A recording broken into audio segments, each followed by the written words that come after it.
Clay Roberson, his development, is it faster than you've seen before from a true freshman? Is it even? How would you rate the development where he is right now?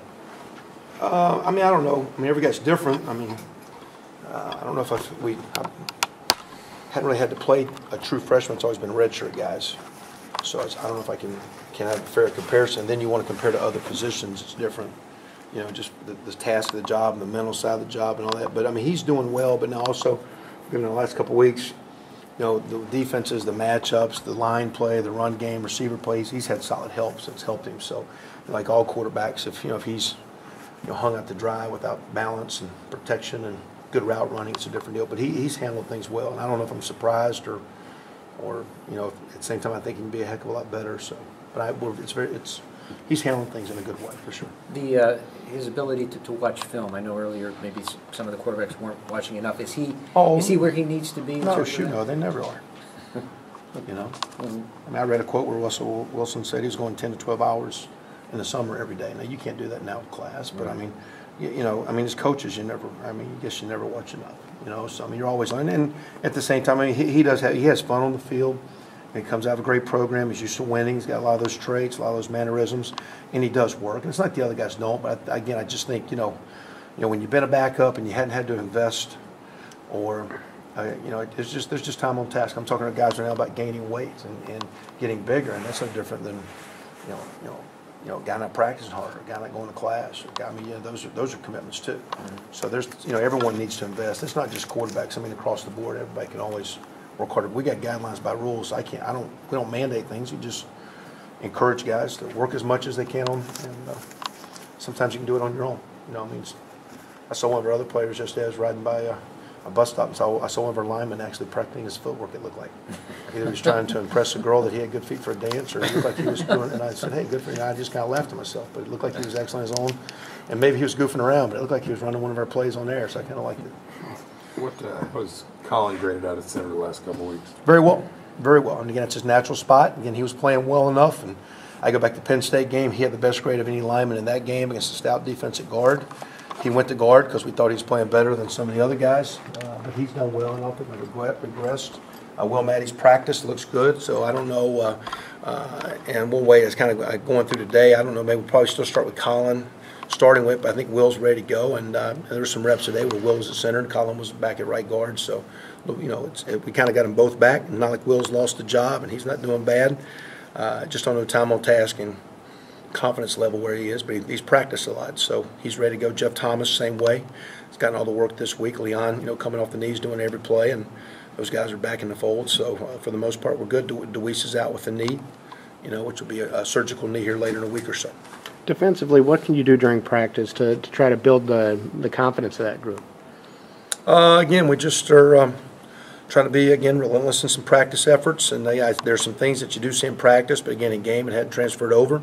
In the last few weeks, playing some good offenses that got in rhythm. Iowa coming in with great quarterback play, not running, but their running game got going.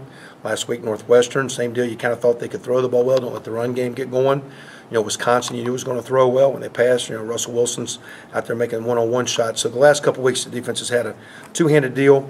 You're going to get a lot more run to start with Ohio State. We got to make sure that when they do pass, that Braxton Miller doesn't get out. We cover up Stoner, their other receivers, Stonebreaker. Their other receivers, their tight end, number 11, Stonebreaker, because we don't want those guys to become a two-dimensional. We can't get lulled to sleep with their run. They hit you on a crack and go. They hit you on a double move. They hit you on a good play action because that's their style. They are good in the pass game. It's just run. They kind of get you to sleep. So same deal. This team's going to be a lot more run-oriented to start with, but we can't give up the cheap pass. We can't let everything over top. So as far as getting the guys motivated, I don't know. Again, our coaches on that side have a lot of energy.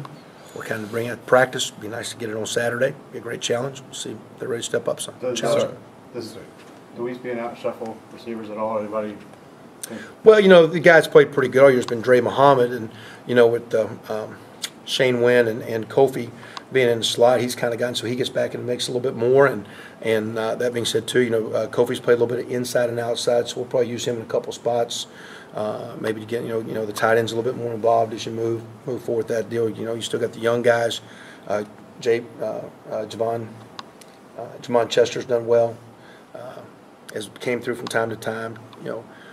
Need to get Kofi more touches than we had last week, so try to get him a little bit more involved and maybe the tight end. So a bunch of those guys, we've had games, we've had 7, 8, 9 guys catching it with the unfortunate situation we have and then the injury.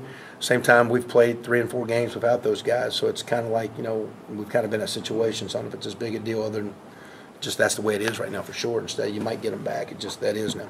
How have you seen Kofi kind of evolve as a player this year? I mean, he's talked a little bit about buying in only recently within the last month and really kind of stepping up his game. How have you seen him kind of evolve as a player? I go back in spring, everybody talked about his potential, and I never saw it until a couple scrimmages. He made big plays. You didn't see it in practice. And preseason, some hot and coldness and okay in some games, but I don't know what it was like for. And it was actually the week before,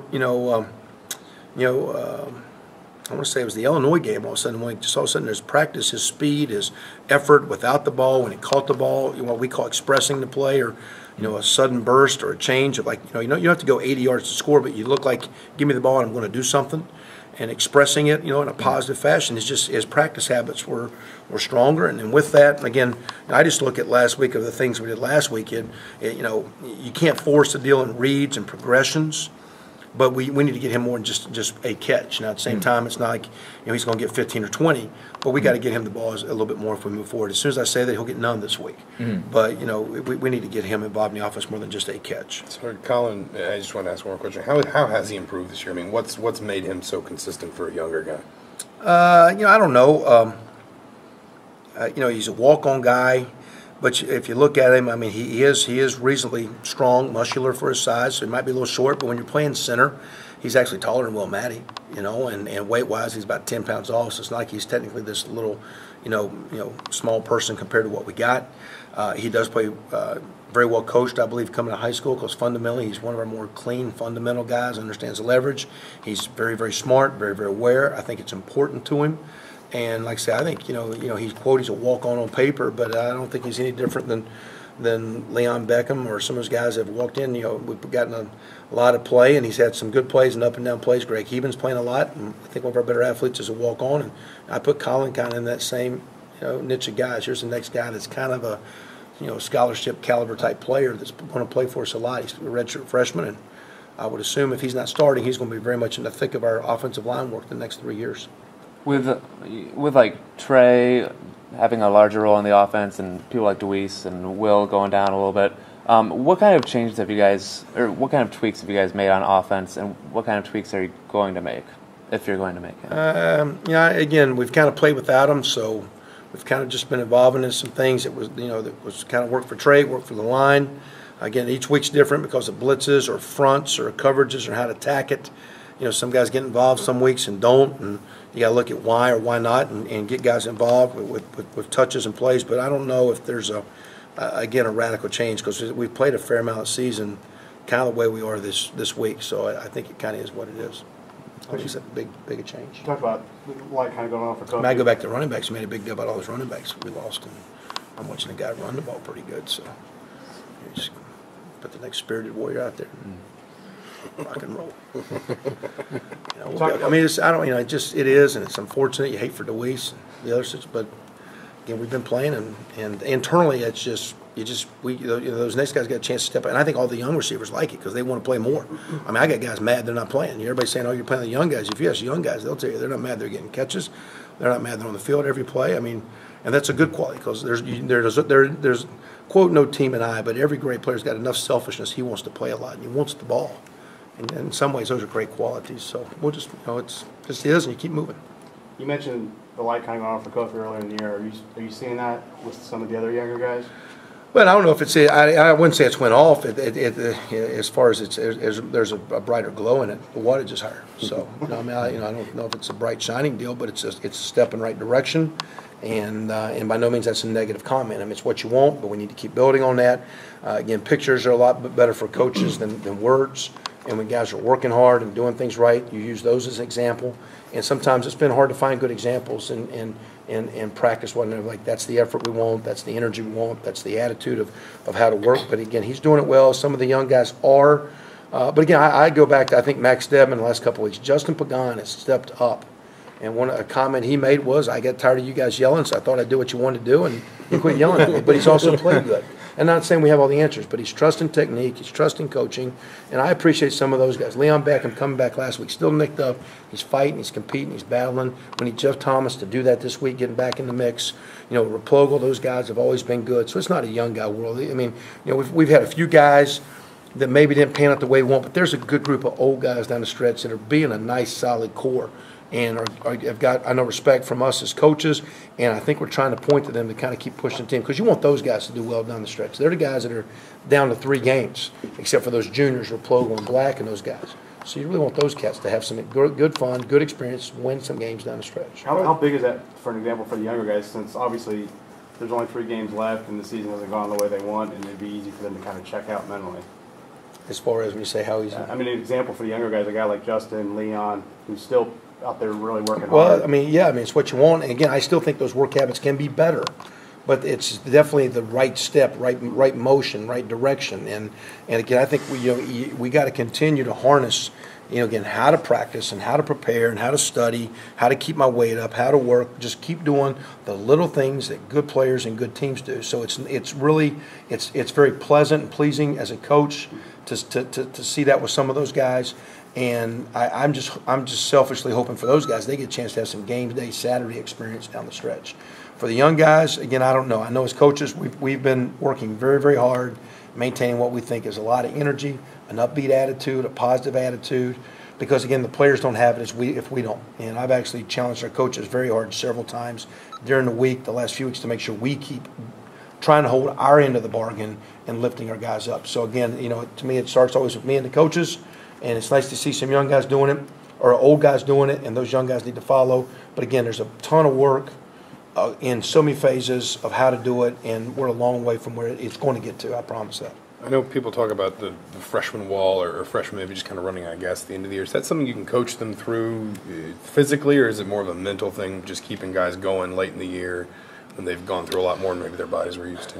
I know as coaches, you just try to do some things, where you're not wearing them out physically. So when you get into, your things you're doing in practice, the length of practice, just some things to make the meetings fun and a change of pace. We are very mundane as coaches, or very routine oriented, repetition over and over and over. That being said, you just don't want to get stale and punch a clock as a team, as a player. And but again, I don't know if there's. I mean, I think there's a little bit of wall, I guess, for everyone. The real deal is you can't be a good team without working hard. Same time as a coach and as a player, we got to make sure that we're fresh and don't overdo it. So this week we had some subtle changes, minor things, but there was a lot of things done to make sure we're trying to stay physically and mentally as fresh as we can down the stretch. Good. Thanks. All right.